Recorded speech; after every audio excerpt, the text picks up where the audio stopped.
Hello दोस्तों, आप सभी का ऑल अबाउट सोशियस में स्वागत है। और ये समाजशास्त्र की जो यूपी पीजीटी की स्पेशल सीरीज़ हम लोगों ने प्रारंभ की है, उससे संबंधित आज का लेक्चर है। आज का जो टॉपिक है वो है समाजशास्त्र का उद्भव एवं विकास।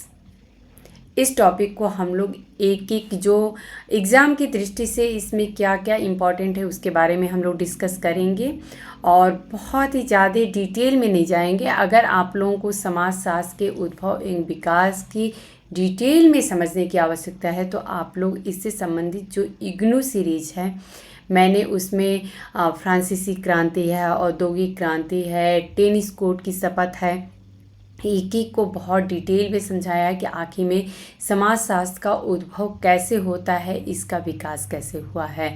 तो यहाँ पे हम लोग सिर्फ एग्ज़ाम पॉइंट ऑफ व्यू से क्या इम्पॉर्टेंट जो फैक्ट्स हैं सिर्फ उसके बारे में डिस्कस करेंगे। आज का लेक्चर हम लोग प्रारंभ करेंगे एक ऐसे विचारक के कथन से जो कि बहुत ज़्यादा इम्पॉर्टेंट है, विभिन्न परीक्षाओं में पूछा भी जाता है और आज का जो टॉपिक है इसी से संबंधित भी है। वीर स्ट्रीट ने कहा है कि एक विषय के रूप में समाजशास्त्र नवीन है, जबकि इसका अतीत काफ़ी प्राचीन या लंबा है। इसको हम लोग याद कैसे रखेंगे, तो इसको मैं याद करने का तरीका आप लोगों को बताती हूँ कि वीर स्ट्रीट में टी आता है, ये आप लोग ध्यान दीजिएगा। वीर स्ट्रीट टी एक विषय के रूप में समाजशास्त्र नवीन है, जबकि इसका अतीत, यहाँ पे भी टी आ रहा है, या फिर इसको दूसरी तरीके से भी पूछ दिया जाता है कि इसका इतिहास जो है वो काफ़ी प्राचीन या लंबा है। तो यहाँ पे भी टी आ रहा है, यहाँ पे भी टी आ रहा है और वीर स्ट्रीट में भी टी आ रहा है। तो ये आप लोग इसको ईजिली याद रख सकते हैं कि ये कथन जो है अतीत या इतिहास वीर स्ट्रीट से संबंधित है, तो ये आप लोग ईजिली याद रख पाएंगे। अब अगर समाजशास्त्र के उद्भव एवं विकास की बात करें तो क्या समाजशास्त्र जो है हमें जो कामटे के यहाँ से समाजशास्त्र प्रारंभ होता है सिर्फ वहीं से दिखता है, या उसके पहले की भी कुछ कहानी है? उसके पहले जो है फ्रांसीसी क्रांति हुई थी और औद्योगिक क्रांति हुई थी। ये आप लोग टाइम लाइन देख सकते हैं, औद्योगिक क्रांति और फ्रांसीसी क्रांति जो कि 1760 और 1789 ईस्वी में हुई थी। इन दोनों क्रांतियों को मिला के ही प्रबोधन युग कहा जाता है। ये आप लोग ज़रूर याद रखिएगा। ये चूँकि मुझे यहाँ पे मेंशन करने का मुख्य रीज़न यही था कि प्रबोधन युग भी आप लोगों को पता रहता है, पुनर्जागरण काल क्या होता है ये भी आप लोगों को पता रहता है, लेकिन कन्फ्यूज़न इस बात की है कि क्या प्रबोधन युग पहले आया था या फिर पुनर्जागरण काल पहले आया था। फ्रांसीसी क्रांति, औद्योगिक क्रांति, वाणिज्यिक क्रांति, वैज्ञानिक क्रांति, सारे में बहुत ज़्यादा कन्फ्यूज़न हो जाता है कि आखिर में कौन सी घटना कैसे है और किससे संबंधित है। तो यहाँ पे मैं बता दूं कि फ्रांसीसी क्रांति आप सभी को पता है, अगर नहीं पता है तो आप लोग इग्नू सीरीज़ में डिटेल में लेक्चर देख सकते हैं। फ्रांसीसी क्रांति के बारे में, औद्योगिक क्रांति के बारे में मैंने बहुत ही डिटेल में बताया है। तो फ्रांसीसी क्रांति में जैसा कि आप लोगों को पता है कि फ्रांस का जो राजा था वो बहुत ही ज़्यादा, एक बोलेंगे कि सही से शासन नहीं चला पा रहा था और बहुत ज़्यादा बुरी स्थिति थी, वहाँ की जनता बहुत ज़्यादा बदहाली की ज़िंदगी जी रही थी और इस प्रकार से वहाँ पे जो राजनैतिक माहौल दिख रहा था उसमें अस्थिरता दिख रही थी, उसके कारण फ्रांस में क्रांति हुई थी, जिसके कारण जो वहाँ के लोग थे वो अपनी स्थिति में सुधार चाहते थे, वो वैसे जीवन यापन नहीं करना चाह रहे थे। इस कारण से फ्रांसीसी क्रांति अस्तित्व में आता है। औद्योगिक क्रांति आप सभी को पता है कि किस प्रकार से बड़ी बड़ी इंडस्ट्रीज़ बनने लगी और इस प्रकार से नई नई टेक्नोलॉजी आ चुकी थी, इसलिए बड़ी बड़ी इंडस्ट्रीज़ बन रही थी और इसलिए बहुत सारे लोग थे जो इंडस्ट्रीज़ में काम कर रहे थे और जो समाज में हमें परिवर्तन देखने को मिल रहा था। तो इसके कारण इसी को प्रबोधन युग बोलते हैं, अर्थात इसी को इनलाइटनमेंट पीरियड भी बोलते हैं। तो ये आप लोग याद रखिएगा। इससे जुड़ी एक और पॉइंट है वाणिज्यिक क्रांति और वैज्ञानिक क्रांति। ये आखिर में क्या है? तो क्या जो वाणिज्यिक क्रांति है या फिर वैज्ञानिक क्रांति है, ये फ्रांसीसी क्रांति से पहले हुई थी या बाद में हुई थी? अगर मान लीजिए कि इसको कालक्रम के अनुसार दे दिया जाए करने के लिए आरोही या अवरोही क्रम में, तो फिर हम कैसे करेंगे? तो मैं आप लोगों को बता दूं कि जो वाणिज्यिक क्रांति और वैज्ञानिक क्रांति का टाइमलाइन है, ये अगर देखा जाए तो 15वीं शताब्दी से लेके और 17वीं 18वीं शताब्दी तक हमें दिखती है, क्योंकि वैज्ञानिक क्रांति जब नहीं होगी तो औद्योगिक क्रांति हम सोच ही नहीं सकते हैं। वैज्ञानिक क्रांति हुई जिसकी वजह से बहुत सारे नए नए जो टेक्नोलॉजी थे या फिर बहुत विज्ञान के क्षेत्र में बहुत सारा विकास हुआ, तो इसके कारण से हमें औद्योगिक क्रांति देखने को मिलता है। अब यहाँ पे हम लोग ये देख लेते हैं कि जो वाणिज्यिक क्रांति है और वैज्ञानिक क्रांति है, इन्हीं दोनों को मिला के पुनर्जागरण काल कहा जाता है। तो ये आप लोगों को क्लियर हो जाना चाहिए कि फ्रांसीसी क्रांति और औद्योगिक क्रांति जो है ये 18वीं शताब्दी के उत्तरार्ध में आप लोगों को दिख रहा है, 1660 और 1689 ईस्वी। तो ये 18वीं शताब्दी की बात हो रही है, 18वीं शताब्दी के उत्तरार्ध की बात हो रही है। वहीं पे अगर वाणिज्यिक क्रांति और वैज्ञानिक क्रांति की बात करें तो ये 14वीं शताब्दी या फिर 15वीं शताब्दी से लेकर 18वीं शताब्दी तक की घटना मानी जाती है। तो इन दोनों को लेके पुनर्जागरण काल कहते हैं, इसे रेनेसा भी कहते हैं। वहीं पे फ्रांसीसी क्रांति और औद्योगिक क्रांति, इन दोनों को मिला के प्रबोधन युग कहा जाता है, जिसे एनलाइटनमेंट पीरियड भी कहा जाता है। अब समाजशास्त्र के विकास की प्रथम अवस्था की बात कर लेते हैं। तो समाजशास्त्र जो कि हमें 1838 में एक विषय के रूप में दिखता है, उससे पहले की स्थिति क्या थी आखिर में? क्या समाजशास्त्र का उसके पहले अस्तित्व था भी या नहीं था? इस प्रश्न का उत्तर हमें समाजशास्त्र की जो विकास की विभिन्न अवस्थाएं हैं उनसे मिलता है। तो समाजशास्त्र के विकास की अगर प्रथम अवस्था की बात करें तो प्लेटो की द रिपब्लिक पुस्तक है। इसमें इन्होंने समाज की परिस्थितियों से संबंधित विभिन्न विचार दिए हैं। यहाँ पे अरस्तु हैं, इनकी एथिक्स एवं पॉलिटिक्स है। तो ये पुस्तक इम्पॉर्टेंट हो जाती है। यहाँ पे ये पुस्तकें दोनों इसलिए इम्पॉर्टेंट हैं क्योंकि विभिन्न परीक्षाओं में पूछ दी जाती हैं और पीजीटी में तो लगभग 99% चांस रहता है पूछने का, तो आप लोग ज़रूर याद रखिएगा। और भी अन्य विचारक थे जैसे कि लुक्रेशियस, सिसरो, मार्कस आर्लेसियस, सेंट आगस्टाइन, मनु की मनु स्मृति आप लोगों को पता है, कौटिल्य का अर्थशास्त्र पता है। तो ये सभी जो विचारक हैं ये सभी के सभी समाजशास्त्र के विकास की प्रथम अवस्था से संबंधित हैं। समाजशास्त्र के विकास की द्वितीय अवस्था की बात करें तो ये है थॉमस एक्विनस तथा दांते। ये दो विचारक हैं जो कि समाजशास्त्र के विकास के द्वितीय अवस्था से संबंधित हैं। समाजशास्त्र के विकास की तृतीय अवस्था की बात करें तो सबसे पहला नाम जो है महत्वपूर्ण विचारकों का आता है वो है हॉब्स, लॉक तथा रूसो, जो कि सामाजिक समझौते का सिद्धांत इन लोगों ने दिया था। इसको आप लोग वेरी इम्पॉर्टेंट लगा लीजिएगा। विभिन्न परीक्षाओं में ये पूछा गया है कि सामाजिक समझौते का सिद्धांत किसके द्वारा दिया गया है। सर थॉमस मूर की देखी जाए तो यूटोपिया है। बुक का नाम मॉन्टेस्क्यू, इन्होंने द स्पिरिट ऑफ लॉज लिखा था जो कि 1748 में प्रकाशित हुई थी। वीको की बुक है द न्यू साइंस। माल्थस ने जनसंख्या सिद्धांत दिया था। एडम स्मिथ, इन्होंने आर्थिक मनुष्य का विचार दिया था।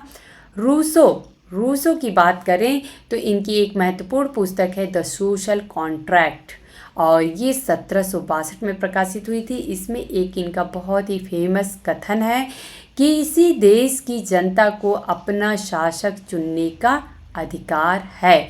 तो ये बात रूसो ने अपनी पुस्तक द सोशल कॉन्ट्रैक्ट में लिखा है।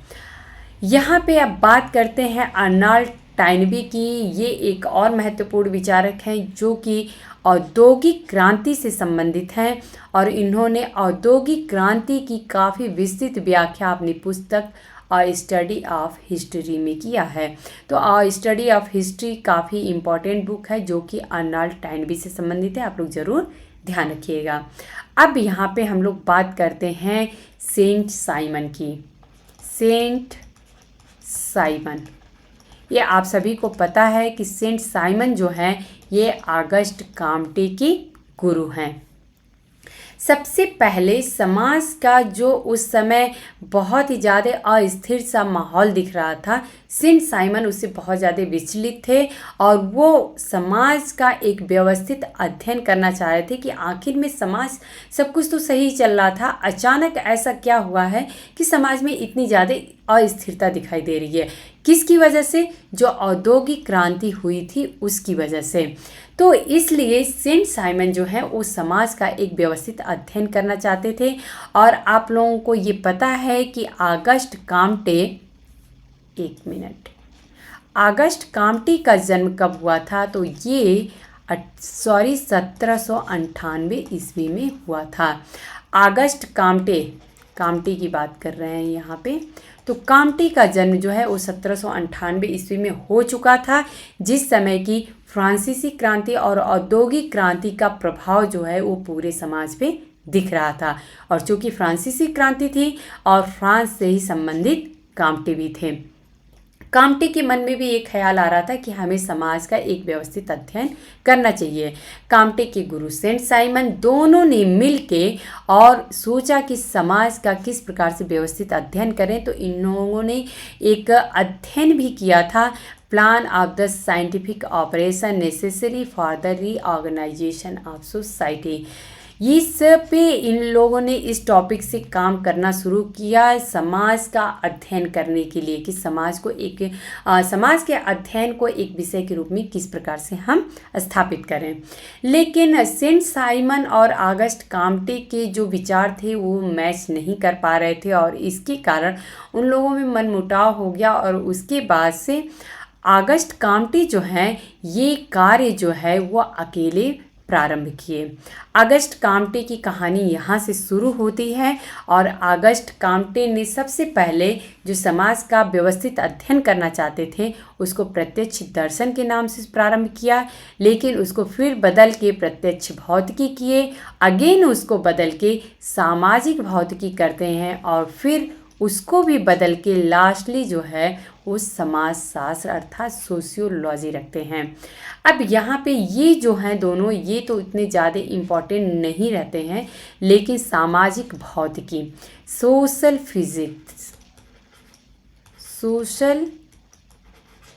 फिजिक्स की बात ऑगस्ट काम्टे ने की थी। सबसे पहले वो समाज शास्त्र का नाम सामाजिक भौतिकी रखना चाह रहे थे, लेकिन उसी समय बेल्जियम के एक वैज्ञानिक थे क्वेटलेट। ये जो विचारक हैं या वैज्ञानिक हैं ये ऑलरेडी जब ये सामाजिक भौतिकी नाम रख रहे थे, सामाजिक भौतिकी शब्द का प्रयोग अपने प्रयोग में अपने अनुसंधान में कर चुके थे। तो इसलिए फाइनली ऑगस्ट काम्टे को मजबूर होके सामाजिक भौतिकी से नाम बदल के समाजशास्त्र अर्थात सोशियोलॉजी रखना पड़ा। लेकिन एक और विचारक का नाम यहाँ इनके साथ जुड़ता है ऑगस्ट काम्टे के साथ, जो कि इनके इस विचार का बहुत ही ज़्यादा विरोध इन्होंने किया था और वो हैं जॉन स्टुअर्ट मिल ने ऐसा कहा कि ऑगस्ट काम्टे ने सोशियोलॉजी जो नाम रखा है ये दो भाषाओं से मिल के बना हुआ है और इसलिए ये सही नहीं है। तो जे.एस. मिल का एक बहुत ही फेमस कोट आता है कि समाजशास्त्र जो है ये दो भाषाओं की अवैध संतान है। ये बात जे.एस. मिल कहते हैं और उन्होंने कहा था कि जो ये नाम है वो हमें बदल के और क्या रख देना चाहिए, ईथोलॉजी। इन्होंने कहा कि हम इसका नाम जो है ये सोशियोलॉजी इसको हम लोग थोड़ा समझ लेते हैं। आप लोगों को मुझे पता है, फिर भी एक बार जब डिस्कस कर लेते हैं तो माइंड में सेट होता रहता है। सोशियोलॉजी जो है ये कैसे दो भाषाओं की अवैध संतान है? तो सबसे पहले हमारा आ जाता है सोशियस और दूसरा है लोगस। तो जो सोशियस है ये लैटिन से मिलके बना है और लोगस जो है ये ग्रीक से बना है। तो इसको मैं याद करने का तरीका बताई थी कि आप लोग LG याद रखिएगा। LG से आप लोगों को बहुत सारी चीज़ें, LG कंपनी की मोबाइल आते हैं, होम के अप्लायंसेस बहुत सारे आते हैं, फ्रिज है, आप लोगों के यहाँ देखेंगे वॉशिंग मशीन रहेगा, ओवन रहेगा, तो ऐसे बहुत सारे सामान जो हैं वो LG से आते हैं। तो आप लोग ईज़िली इसे याद रख सकते हैं कि पहला जो होता है सोसियस लैटिन है और लोगोस जो है वो ग्रीक है। तो इस प्रकार से दो भाषाओं से चूँकि सोशियोलॉजी मिल के बना है, JS मिल ने कहा कि हमें इसका नाम बदल देना चाहिए और इसका नाम क्या रख देना चाहिए, इसका नाम रख देना चाहिए ईथोलॉजी, अर्थात इसको हिंदी में क्या बोलते हैं, नीति शास्त्र। तो इन्होंने कहा कि हम इसका नाम बदल के ईथोलॉजी या फिर नीति शास्त्र रखेंगे।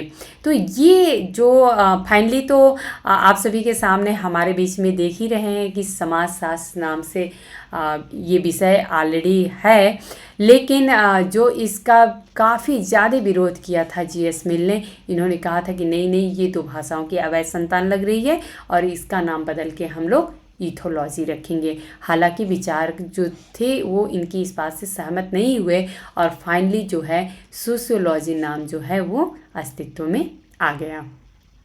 अच्छा, यहाँ पे ये जब सारे चर्चा हो रही है तो एक नाम और हम बता दें कि सेंट साइमन, आखिर में सेंट साइमन ही तो ऐसे पहले विचारक थे जो समाज में अस्थिरता थी उसका व्यवस्थित अध्ययन करना चाहते थे। तो जो सेंट साइमन है, ये उसको आखिर में क्या नाम रखना चाह रहे थे, तो ये उसका नाम सोशल बायोलॉजी रखना चाह रहे थे। ये आप लोग ध्यान रखिएगा। सोशल फिजिक्स की बात ऑगस्ट काम्टे करते हैं, लेकिन सोशल बायोलॉजी अर्थात सामाजिक जीव विज्ञान, इसकी बात करते हैं सेंट साइमन। तो सेंट साइमन जो है इसका नाम सोशल बायोलॉजी रखना चाह रहे थे। यहाँ पे एक और विचारक हैं कंडोरसेट, इन्होंने सामाजिक परिवर्तन का सिद्धांत दिया है।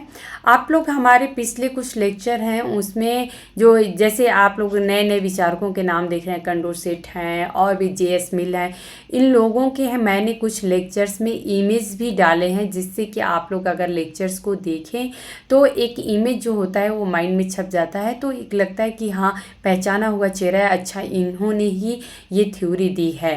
तो इस प्रकार से जो पिछले लेक्चर हैं कॉम्पिटिटिव सीरीज़ में, इग्नू सीरीज़ में आप लोगों को इस तरीके के लेक्चर देखने को मिलेंगे।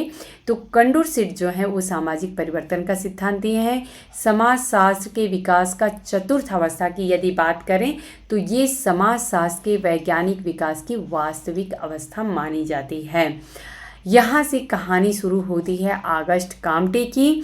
ऑगस्ट काम्टे सामाजिक भौतिकी नाम इसका रखना चाह रहे थे, लेकिन 1838 में फाइनली समाजशास्त्र से इसका इस विषय का नामकरण कर दिया गया। JS मिल, ये वही JS मिल हैं जिन्होंने कहा था कि सोशियोलॉजी का नाम बदल के ईथोलॉजी रख देना चाहिए क्योंकि ये दो भाषाओं की अवैध संतान है। तो JS मिल 1849 ईस्वी में इंग्लैंड में समाजशास्त्र को परिचित कराते हैं और बाद में हर्बर्ट स्पेंसर ने समाजशास्त्र के विकास में काफ़ी सक्रिय योगदान दिया था। तो इंग्लैंड में परिचय कराने का काम JS मिल ने किया था। प्रश्न में यदि आता है कि इंग्लैंड में समाजशास्त्र का परिचय किसने कराया था, तो ये JS मिल होते हैं। लेकिन अगर इसको विकसित करने में किसका सबसे ज़्यादा योगदान रहा, तो ये हर्बर्ट स्पेंसर का रहा।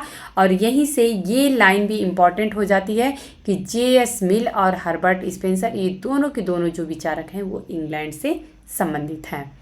सिंथेटिक फिलॉसफी के एक भाग प्रिंसिपल ऑफ सोशियोलॉजी में समाजशास्त्र से संबंधित विचारों को मूर्त रूप और सावयवी सिद्धांत दिया है। किसने दिया है? हर्बर्ट स्पेंसर ने। हर्बर्ट स्पेंसर की बुक थी सिंथेटिक फिलॉसफी और इसी बुक के एक भाग प्रिंसिपल ऑफ सोशियोलॉजी, जिसमें कि आप लोगों को प्रश्न पूछ दिया जाता है कि सोशियोलॉजी नाम से पहली कौन सी पुस्तक थी या किस विचारक के द्वारा लिखी गई थी, तो ये हर्बर्ट स्पेंसर के द्वारा थी। और इन्होंने प्रिंसिपल ऑफ सोशियोलॉजी में समाजशास्त्र से संबंधित विचारों को मूर्त रूप दिया है। हर्बर्ट स्पेंसर ने ही सावयवी सिद्धांत भी दिया है। सावयवी सिद्धांत क्या होता है?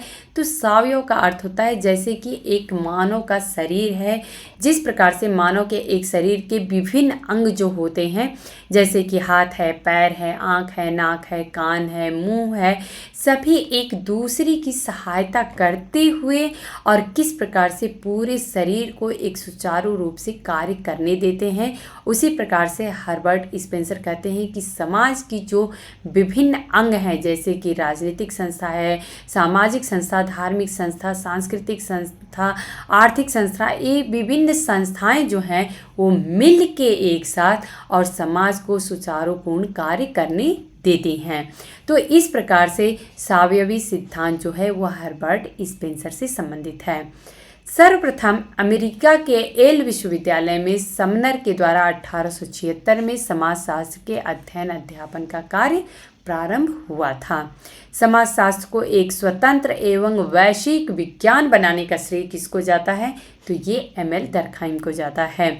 एमिल डर्कहाइम ऐसे पहले विचारक हैं जिन्होंने समाजशास्त्र को एक विषय के रूप में या एकेडमिक विषय के रूप में स्थापित करने का कार्य किया है। अब यहाँ पे देख लेते हैं कुछ ऐसी कंट्रीज़ हैं, कुछ ऐसे देश हैं जिनसे कुछ विचारक हैं जो जुड़े हुए हैं।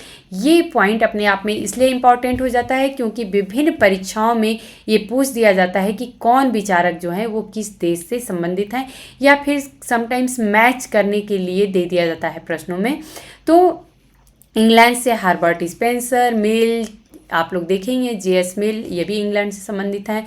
चार्ल्स बूथ, हाबाउस, वेस्टरमार्क, माइनहीम, गिन्सबर्ग, इन्हें जिन्सबर्ग भी कहते हैं, तो ये सभी इंग्लैंड से संबंधित विचारक हैं। फ्रांस की बात करें तो सबसे पहला नाम आता है आगस्ट काम्टे का। दुर्खीम, तार्डे, लिपले आदि विचारक जो हैं वो फ्रांस से संबंधित हैं। जर्मनी से देखें तो टॉनिच, वानबीच, मैक्स वेबर, कार्ल मार्क्स, वीरकांत, सीमेल। तो यहाँ पे सीमिल को जॉर्ज सीमिल भी कहते हैं, जीमिल भी कहते हैं। तो आप लोग जो जैसी फीलिंग आएगी आप लोगों को याद रहेगा टॉनिच, वानबीच, मैक्स वेबर आपके जर्मनी से आपको पता है, कार्ल मार्क्स हैं ये जर्मनी से संबंधित है, आप लोगों को पता है, वीरकांत और जीमेल, तो ये सभी विचारक जो हैं वो जर्मनी से संबंधित हैं। अमेरिका से अमेरिकन नाम भी वैसे ही लगते हैं, तो अमेरिका से संबंधित जो विचारक हैं Giddings, Sumner, Park, Ward, Burgess, Sorokin, Zimmerman, MacIver, Ogburn, Parsons, Merton, Young, Coser, Ross आदि, ये सभी विचारक जो हैं वो अमेरिका से संबंधित हैं। अब बात करते हैं कि भारत में समाजशास्त्र का विकास कैसे हुआ था। क्या हमें जो 1919 की ईस्वी हमें दिखती है कि जिस समय भारत में समाजशास्त्र एक विषय के रूप में स्थापित होता है या अस्तित्व में आता है, क्या उसके पहले भारत के समाज में कुछ ऐसी सामाजिक परिस्थितियाँ थी जिनका अध्ययन हम कर रहे थे या नहीं कर रहे थे, या किस प्रकार की स्थिति थी? या जब फ्रांस में समाजशास्त्र का उद्भव होता है और उसके बाद से जब अंग्रेजी शासन के समय हमारे देश में समाजशास्त्र आता है, तो उस समय समाजशास्त्र का अस्तित्व था या उसके पहले भी था? तो विकास के 3 युग देखे जाते हैं भारत के समाजशास्त्र के विकास में। पहला जो है वो प्राचीन भारत में समाजशास्त्र, जिसमें वेद, उपनिषद, रामायण, महाभारत, गीता आदि में सामाजिक चिंतन का व्यवस्थित रूप देखने को मिलता है। तो आप लोग ऐसा देख सकते हैं कि जो वेद पुराण हैं, उपनिषद हैं, ये सभी के सभी हमें या एक मनुष्य को समाज में किस प्रकार से सही तरीके से जीवन निर्वाह करना चाहिए या जीवन व्यतीत करना चाहिए उसके बारे में ज्ञान देते हैं। तो इस प्रकार से सामाजिक चिंतन का एक व्यवस्थित रूप हमें इन सभी में देखने को पहले से ही मिलता है। कौटिल्य का अर्थशास्त्र, यहाँ पे थोड़ा आप लोगों को मिसटाइपिंग हो गई, लिख लीजिएगा। कौटिल्य का अर्थशास्त्र, शुक्राचार्य के नीति शास्त्र, मनु की मनुस्मृति, मुगल काल की अबुल फजल की आईने अकबरी आदि में रीति रिवाज, सामाजिक प्रथाएं, परंपराओं आदि का वर्णन देखने को मिलता है। दूसरा है भारत में समाजशास्त्र का औपचारिक प्रतिस्थापन युग आखिर में क्या है? तो 1914 से लेकर 1947 तक का जो टाइम पीरियड है, इसमें औपचारिक प्रतिस्थापन युग भारत में समाजशास्त्र का माना जाता है। कैसे? 1914 में बम्बई विश्वविद्यालय में स्नातक स्तर पर समाजशास्त्र का अध्ययन कार्य प्रारंभ हुआ था। 1919 में पैट्रिक गिड्स की अध्यक्षता में समाजशास्त्र विभाग की स्थापना तथा स्नातकोत्तर स्तर पर समाजशास्त्र का अध्ययन कार्य प्रारंभ हुआ था। सन 1917 में कलकत्ता विश्वविद्यालय में प्रोफेसर बिजन नाथ सील की अध्यक्षता में समाजशास्त्र का अध्यापन जो है वो प्रारंभ हुआ था। सन 1921 की बात करें तो लखनऊ विश्वविद्यालय में अर्थशास्त्र विभाग के अंतर्गत डॉक्टर राधा कमल मुखर्जी की अध्यक्षता में समाजशास्त्र का अध्यापन कार्य प्रारंभ हुआ था। सन 1924 में पैट्रिक गिड्स के शिष्य GS घुरिये को विभागाध्यक्ष नियुक्त किया गया। सन 1923 में मैसूर विश्वविद्यालय में, 1930 में पूना विश्वविद्यालय में इरावती कर्वे की अध्यक्षता में तथा 1947 से अगर देखें तो संपूर्ण भारत में शायद ही ऐसा कोई डिग्री कॉलेज होगा या फिर कोई यूनिवर्सिटी होगी जहाँ पे आज के समय में समाजशास्त्र जो है एक विषय के रूप में नहीं पढ़ाया जाता हो। अर्थात सभी यूनिवर्सिटीज़, डिग्री कॉलेजेस हैं, इन सभी में समाजशास्त्र एक विषय के रूप में अवश्य पढ़ाया जाता है। स्वतंत्र भारत में यदि समाजशास्त्र की बात करें तो 1947 की स्वतंत्रता प्राप्ति के बाद से यह युग प्रारंभ होता है। भारत में समाजशास्त्र के विकास की प्रवृत्तियों की बात यदि करें कि आखिर में समाजशास्त्र के विकास की प्रवृत्तियां किस प्रकार की देखी जाती हैं भारत में, तो पाश्चात्य समाजशास्त्रीय परंपरा से प्रभावित कुछ विचारक हैं, जैसे कि डॉक्टर हट्टन हैं, रिजले हैं। ये लोग विदेशों से आए ही थे, देखेंगे यूरोपियन जो कंट्रीज़ थी वहीं से आए थे। भारत में हमारे जो रेसेस हैं उनका किस प्रकार से, नस्ल जो हैं उनका किस प्रकार से इन्होंने अध्ययन किया है। आप लोगों को पता है कि हट्टन और रिजले ने किस प्रकार से प्रजातियों के बारे में काफ़ी डिटेल में अध्ययन किया है। हालांकि हम लोग यहाँ पे अभी इस टॉपिक को चर्चा नहीं करेंगे। जब इस टॉपिक से रिलेटेड आएगा तब हट्टन और रिजले के बारे में हम लोग डिटेल में चर्चा करेंगे। घुरिये, मजुमदार, कपाड़िया, श्रीनिवास दुबे, AR देसाई, राधा कमल मुखर्जी तथा DP मुखर्जी, ये सभी के सभी विचारक जो हैं वो पाश्चात्य समाजशास्त्रीय परंपरा से प्रभावित रहे हैं। एक एक को हम लोग थोड़ा देख लेते हैं। हट्टन और रिजले ने भारतीय जाति व्यवस्था की सूक्ष्म विवेचना की है। घुरिये ने जाति, वर्ग, व्यवसाय, परिवार, धर्म आदि पर लेखन का कार्य किया है। सन 1952 में इंडियन सोशियोलॉजिकल सोसाइटी की स्थापना तथा सोशियोलॉजिकल बुलेटिन का प्रकाशन प्रारंभ हुआ था। तो ये सन अपने आप में इम्पॉर्टेंट हो जाता है, क्योंकि इसी सन में इंडियन सोशियोलॉजिकल सोसाइटी की स्थापना की गई थी और सोशियोलॉजिकल बुलेटिन प्रारंभ किया गया था। KM कपाड़िया विवाह, परिवार तथा नातेदारी के अध्ययन पे बल दिए हैं। मजूमदार ने बिहार, मध्य प्रदेश, उत्तर प्रदेश तथा बंगाल की जनजातियों पर अध्ययन तथा जाति व्यवस्था और ग्रामीण भारत का अध्ययन इन्होंने किया है। तो अगर आप लोग याद करने के तरीके से देखें तो बिहार, मध्य प्रदेश और उत्तर प्रदेश, ये तीनों के तीनों स्टेट जो हैं एक ही पास जुड़े हुए हैं। और आप सभी को ये पता है कि मजूमदार जो हैं वो लखनऊ यूनिवर्सिटी से संबंधित रहे हैं, तो यूपी से तो वो वैसे ही संबंधित हैं। तो इस प्रकार से, और बंगाल की जनजातियों का उन्होंने अध्ययन किया है। तो इस प्रकार से मजूमदार जो हैं बिहार, MP, UP और बंगाल से संबंधित हैं। इन्होंने जाति व्यवस्था पर और ग्रामीण भारत का भी अध्ययन किया है। MN श्रीनिवास की बात करें तो ये आप सभी को पता है कि जाति के संदर्भ में होने वाले परिवर्तनों को समझाने के लिए संस्कृतिकरण की अवधारणा MN श्रीनिवास ने दी थी। और संस्कृतिकरण की अवधारणा क्या थी? वो ये थी कि किस प्रकार से जो निम्न जातियाँ होती हैं वो उच्च जातियों को फॉलो करती हैं, या ये बोलें कि उनके रहन सहन, उनकी जीवन शैली का अनुसरण करती हैं, ताकि वो भी समाज में एक उच्च परिस्थिति को प्राप्त कर सकें। राधा कमल मुखर्जी की बात करें तो इनका कुछ बेसिक सिद्धांत है जो कि बहुत ज़्यादा इम्पॉर्टेंट है, विभिन्न परीक्षाओं में पूछा जाता है। यहाँ पे आप लोग वेरी इंपॉर्टेंट ज़रूर लगा लीजिएगा।